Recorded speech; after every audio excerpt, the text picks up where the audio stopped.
I am currently 2 weeks into Cal Newport's digital declutter, as recommended by his book, Digital Minimalism. Here are the benefits I've experienced after 2 weeks already. We'll do another update after the next 2 weeks when I've done the full 30 days, but 2 weeks so far, here's what I've experienced. First thing I want to say is, wow, do the benefits kick in quick.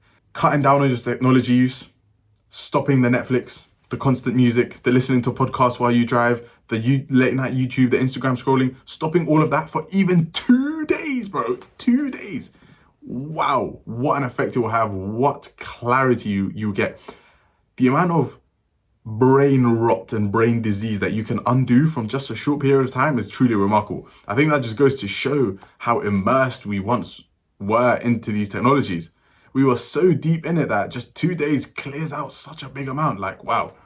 So that's the first thing I realized, that the effects kick in quick. The second sort of caveat of that is, just because the effects kick in quick, don't think you can end it early. Don't think you can just do a 3-day declutter and go back to your normal life. Like, no, you have to see all the 30 days throughout to the end, and that's exactly what I'm doing.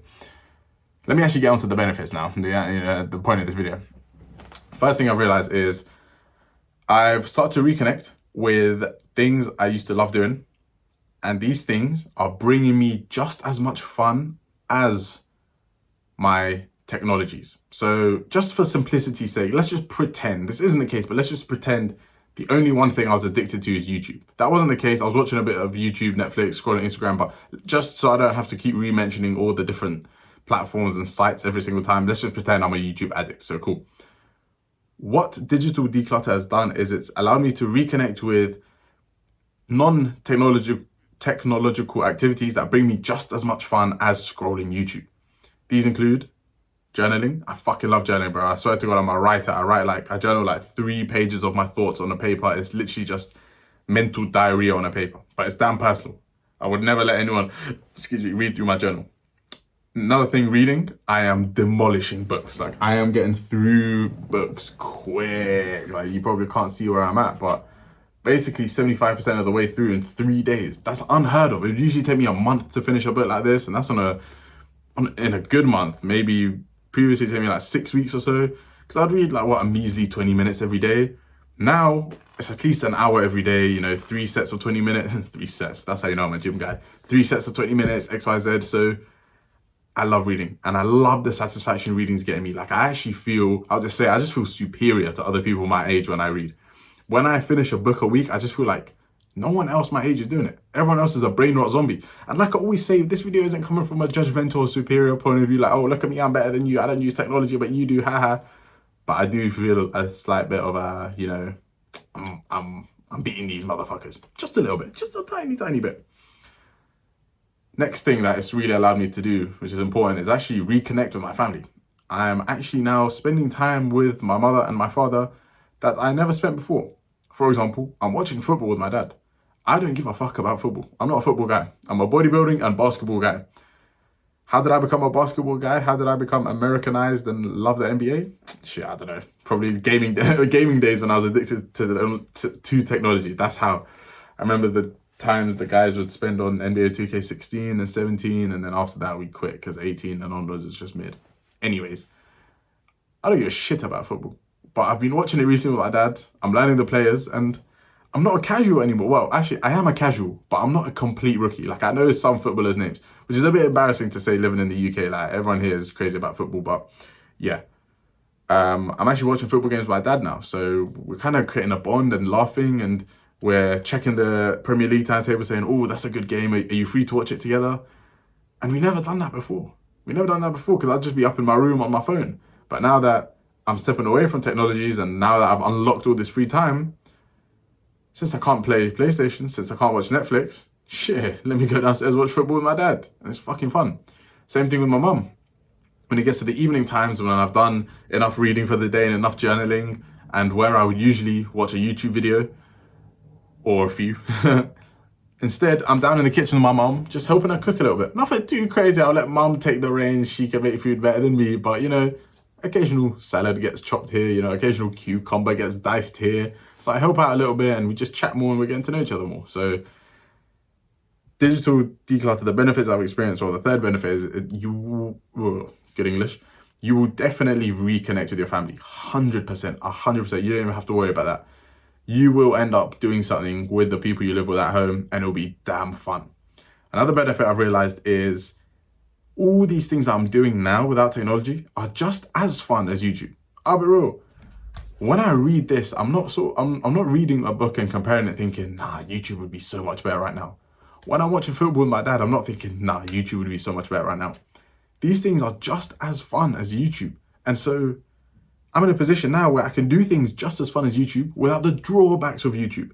Now, what are the drawbacks of YouTube? Some are just comparing yourself to others, spending more time on it than you should, seeing how well others are doing and feeling like you're behind, which I actually want to make a whole separate video on, the drawbacks of social media, because some people may say, well, what's wrong with using social media? It's just like a downtime. It's like a hobby. It's just something you do in your free time. That's true if it was something you did in your free time, but it's not. You use it way too much. You're on it when you shouldn't be, and you can never be on social media for just the time period you allocate yourself. It's never just 1 hour of YouTube, is it? It's always 1 hour and a half. It's always an extra episode of Netflix. So that's the problem. If you can use social media and technologies in a moderate amount and restrict yourself to your time frame and say, yep, I'm just gonna watch 2 episodes and call it a day and go to sleep early, then you're good, bro. This channel ain't for you. You ain't in the dumps like me. But yeah, anyways, that was a bit of a tangent. We'll talk about that in another video.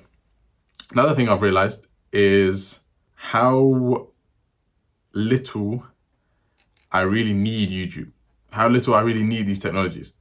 I thought I'd be missing out a lot when I distanced myself from them.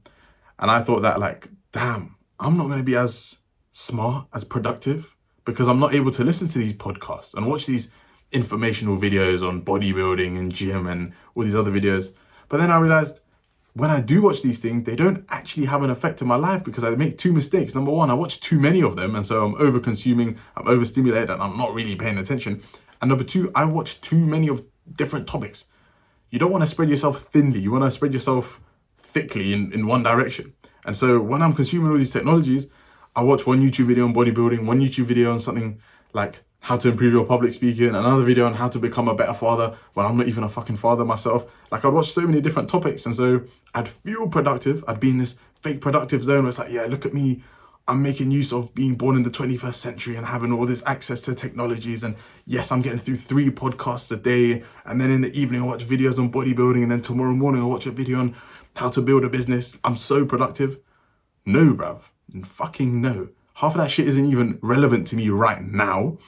And most of that shit is just going in one ear, coming out the other. Like, I'm just too fried. I'm not really taking these things in. I'm just more watching them for entertainment and more watching them just to, I don't know, feel good, to have a fake sense of feeling good. Like, oh, look at me, I'm productive. Or you guys are just watching Netflix, watching fucking bullshit, where I'm here watching productive Chris Williamson videos. And they are productive. I fuck with Chris William, but the way I was consuming his content and content in general just wasn't productive. So another benefit I've realized of this digital declutter is how little all these technologies really help you. You can go without them. You can, bro. You can. You're not going to miss out.